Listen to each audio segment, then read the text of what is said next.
Bonjour à tous, et puis merci de me regarder. Si vous êtes là, c'est que, un peu comme moi, vous êtes fait avoir par ce cher organisme qu'est le CEF.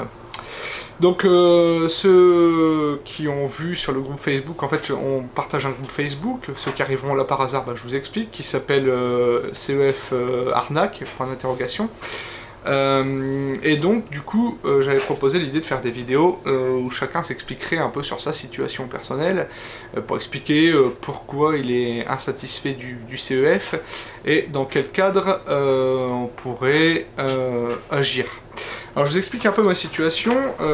Donc je m'appelle Benoît, j'ai 32 ans, je suis hypnothérapeute et j'ai toujours bien aimé le design d'intérieur. Donc j'ai mes formations pour devenir hypnothérapeute que j'ai passé en présentiel, c'est-à-dire que c'était pas du tout le même concept qu'une formation à distance comme ici, mais on était bien sur un concept de formation présentielle. Et je me suis dit, je voudrais bien faire un petit quelque chose qui pourrait me rapporter de l'argent sur des moments creux en hypnose. Par exemple, il y a des moments comme l'été, par exemple, je sais que l'hypnose va pas fort marcher parce que les gens sont partis en vacances. De toute façon, généralement, l'été marche pas bien pour quoi que ce soit, hein, puisque les gens sont en vacances et qu'ils ont autre chose à faire que ou de réménager leur intérieur ou d'aller consulter pour l'hypnose. Mais bon, quand même, je voulais faire quelque chose d'autre, avoir deux emplois, deux auto-entreprises. Voilà les diplômes pour terminer la première question, parce qu'il y a une liste de questions. Les diplômes, j'ai juste un BTS management des unités commerciales, après j'étais vendeur automobile, ensuite j'ai travaillé dans la logistique pendant pas mal de temps, de 2014 jusqu'à 2020, et voilà. Donc la formation que j'ai visée, j'ai répondu à la deuxième question, c'était celle de designer d'intérieur. Donc j'ai trouvé le CEF. Alors le CEF en fait c'est très simple, hein. J'ai cherché cours à distance designer d'intérieur sur internet tout simplement, et je tombe sur le CEF, je crois qu'il devait être le premier ou la deuxième école, bref.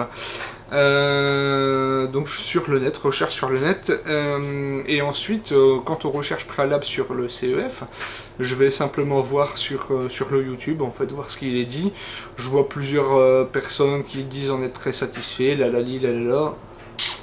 Je cherche pas plus en fait, je vais pas fouiller plus loin, et voilà, et donc du coup ça... c'est le matin, je commence à chercher, et l'après-midi en fait je suis recontacté par une nana qui s'appelle Selena du CEF, et là commence un peu l'entretien. Donc la première partie c'est un entretien débile, là où je me dis merde c'est vraiment couillon cette affaire, où on me pose des questions bateau, quels sont tes diplômes, enfin un peu ce que je vous ai expliqué là mais en version un peu plus allongée, et ils me disent, la question qui me fait marrer, c'est pourquoi le CEF devrait vous accepter. Attends, je vais te lâcher des thunes, c'est à toi de demander pourquoi je devrais te choisir, pas pourquoi moi être accepté par le CEF. Donc elle me dit, ouais, vous avez un profil formidable, enfin bref, elle joue du violon, je crois pas 2 secondes, hein. Mais après elle m'explique le programme, et là sur le programme il y a quelque chose qui m'intéresse, c'est la formation Adobe, la suite Adobe Reader avec Photoshop notamment, et du coup je me dis oui ça peut être super cool, si dans le programme il y a Photoshop, oui ça peut être sympathique et ça peut être très intéressant. Et après, il m'amène gentiment, rapidement à prendre une décision, à signer, etc. etc. Et je sais pas ce que je fous dans ma tête. D'habitude, je crois, je lui dis, je veux réfléchir ou un truc comme ça. Je lui dis, attendez, non, on va se détendre 5 minutes. On se parle depuis une demi-heure, c'est bien, vous êtes bien gentil, mais on va se détendre. Et je signerai plus tard. Oui, mais elle m'explique oui, mais il n'y a pas énormément de place pour la formation. C'est des sessions qui se lancent tous les, je sais pas, tous les mois ou les 2 mois. Là la session elle va très bientôt se lancer, on est bientôt complet, il faudrait quand même prendre une décision rapidement, si vous êtes sûr de ce que vous voulez faire, pourquoi... Donc elle fait l'excellente vendeuse, hein. Elle est excellente et remarquable là-dessus sur ce point. Et moi partie pour partie, je dis vas-y, je vais signer, je vais regarder un peu le programme et je verrai s'il y a la suite, et s'il n'y a pas la suite, peut-être je vais réfléchir à me désinscrire, enfin à résilier dans les conditions. Donc là, elle me lit le contrat, là, et je fais pas gaffe. Si, je crois que je dois faire gaffe, je suis un peu choqué, mais on m'annonce 10 jours de résiliation. Bon, ok, pourquoi pas, why not. Et je percute pas, parce que dans ma tête, je suis dans l'état d'esprit de me dire que je vais la suivre, parce que ça m'intéresse et que je veux le faire. Donc, je cherche pas à me dire quoi, sinon. C'est une grossière erreur de ma part. Et donc voilà. Donc les conditions de résiliation, elle me les a citées, elle me les a pas évoquées, elle n'a pas insisté là-dessus sur ce point, évidemment. Donc du coup, la question, c'était une question que j'avais notée aussi. Est-ce que j'ai eu le temps de réfléchir pour signer le contrat? Non.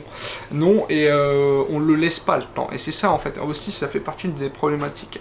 C'est qu'on ne laisse pas le temps. Et c'est un gros problème, ça. Donc pourquoi avoir voulu résilier le contrat de formation? Simplement parce qu'après, à l'énoncé, je regarde le programme et je vois qu'il n'est jamais, à aucun moment, question de Photoshop. Alors ce que je fais, c'est que je prends mon petit clavier, j'envoie un mail à cette Selena, disant oui Selena, bonjour, j'ai bien reçu l'accès en ligne, donc c'était le lendemain, l'accès en ligne, je regarde, je check le programme et je vois pas le Photoshop. Il est où? Et elle me répond vaguement, je sais plus ce qu'elle me répond, je saurais pas vous dire exactement, il faudra que je recherche, mais elle me répond vaguement que oui, si, ça doit y être, ou il y a un équivalent, ou la. Mais non, elle me répond pas en fait, parce que je me souviens très bien lui marquer, oui mais Selena vous êtes bien gentil, mais vous répondez totalement à côté de ma question, je veux savoir. Et plus de réponse. Le temps passe, je dis bon bah vas-y, on va quand même regarder un peu cette formation, j'effectue, je sais pas, j'ai taffé comme je suis motivé, le soir je travaille, après le boulot, après manger, je travaille un peu dessus. Et là je m'aperçois, what the fuck, c'est quoi ces cours quoi. C'est un enfant de 5 ans, il fait peut-être moins de fautes d'orthographe. Non, j'abuse peut-être, mais c'est pas clair en plus, c'est pas simple à comprendre. C'est fait en emporte-pièce sur des fascicules. J'ai les classeurs qui sont là-bas. C'est des fascicules, ouais, non, mais c'est léger. Je sens que c'est léger, je vais regarder, je fais des sessions, je fais les exercices. Les exercices, c'est archi léger aussi, c'est toujours la même chose. Pendant 5 minutes, on te fait répéter, rabâcher la même chose, alors que bon, c'est des trucs, bon.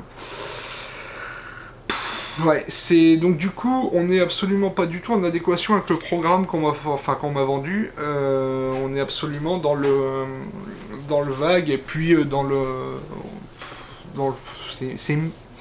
c'est léger, on va dire. C'est très très léger, très très light et ça ne nécessite surtout pas 2600 € en prix. C'est ça qui est très important. Oui, j'ai oublié de le signaler, la formation me coûte 2600 € et elle est financée en 139 € sur 18 mois. Voilà.